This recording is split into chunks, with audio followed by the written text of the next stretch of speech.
Olá pessoal, boa tarde. A gente vai falar um pouquinho sobre os elementos de comunicação. Ontem nós inclusive demos uma introdução sobre a história da comunicação, a necessidade de comunicação e o que é comunicação. E hoje a gente fala então sobre os elementos de comunicação. Inclusive, foi até o trabalho que vocês ficaram de fazer, de apresentar. Então basicamente os elementos de comunicação que nós temos são esses aqui: o emissor, que é exatamente a parte inicial da mensagem; a mensagem propriamente dita, que é exatamente aquilo que está sendo informado, aquilo que está sendo repassado para o outro. Todo emissor, na sua contrapartida, ele vai emitir uma mensagem para um receptor, que vai ser exatamente aquela pessoa que vai estar recebendo a mensagem. Para que a mensagem seja adequadamente compreendida, a gente também tem que analisar a questão do contexto. O contexto nada mais é do que a situação na qual essa mensagem está sendo repassada. Para que a mensagem seja repassada, a gente precisa de um canal. É o meio através do qual essa mensagem está sendo passada aqui para nós. Por exemplo, o meio que a gente está fazendo uso, no nosso caso aqui, vai estar sendo esse vídeo que estará sendo disponibilizado no meu canal do YouTube. Eu até aproveitei já para que vocês depois deem um link, um ok lá, para que a gente possa conseguir quantidade suficiente e depois passar a fazer a aula ao vivo mesmo. E para que essa mensagem que está sendo emitida pelo emissor chegue ao receptor da maneira adequada e esse receptor compreenda a mensagem e dê ali o feedback, a resposta, é necessário a gente analisar a questão do código.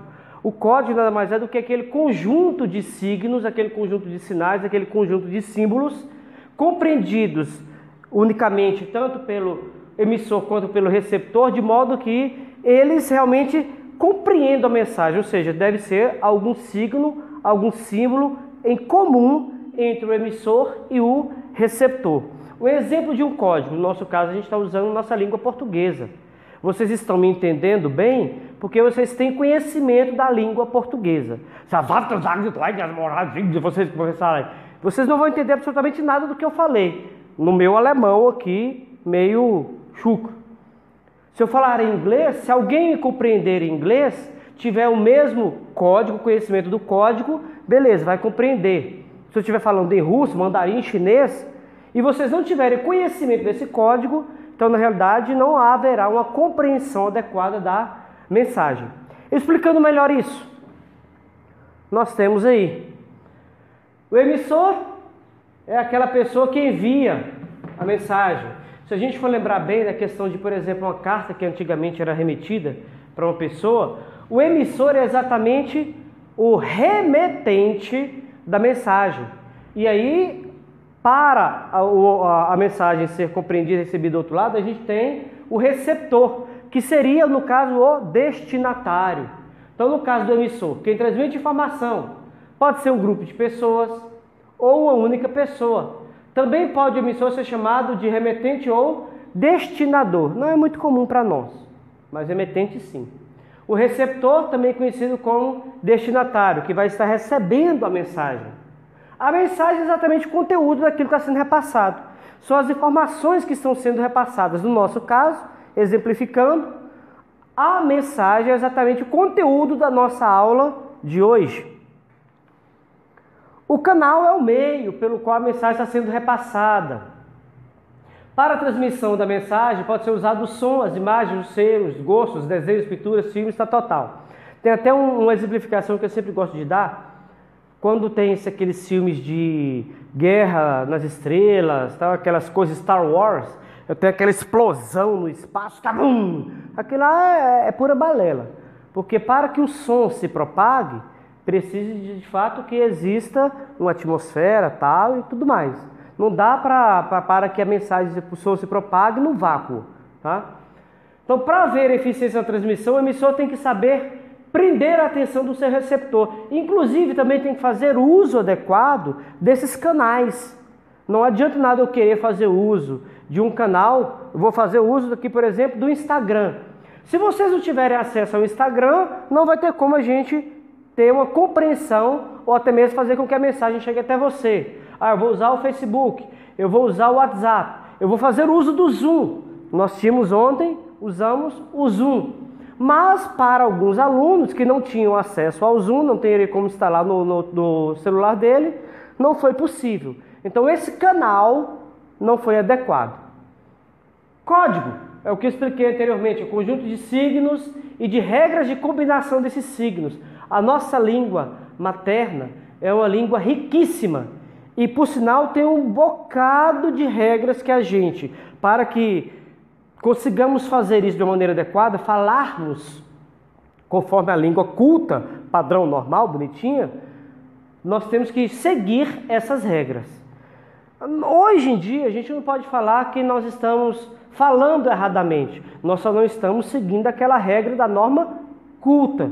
Na hora que eu falo "se", na hora que nós estamos escrevendo o "também", coloca lá o "tb", o "v" e o "c" de você, não está mais, ou não pode ser mais considerado como errado, mas simplesmente não está seguindo a norma culta.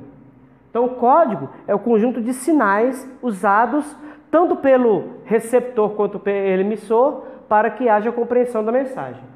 Por fim, o referente, que é exatamente o objeto ou a situação em que a mensagem se refere, é exatamente o contexto, a situação na qual essa mensagem está sendo repassada. Detalhe, o próprio contexto ele é fundamental na compreensão da mensagem.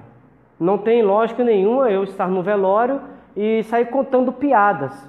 Aquele contexto, aquela situação não é adequada para eu sair contando piadas. Nós estamos em uma reunião de família, muita alegria, tal, e ali eu vou falar da morte de alguém. Aquele contexto também já não é mais apropriado.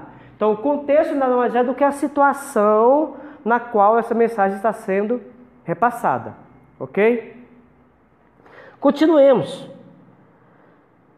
Os canais pelos quais a mensagem está sendo repassada. Eu tenho o canal verbal e o canal não verbal.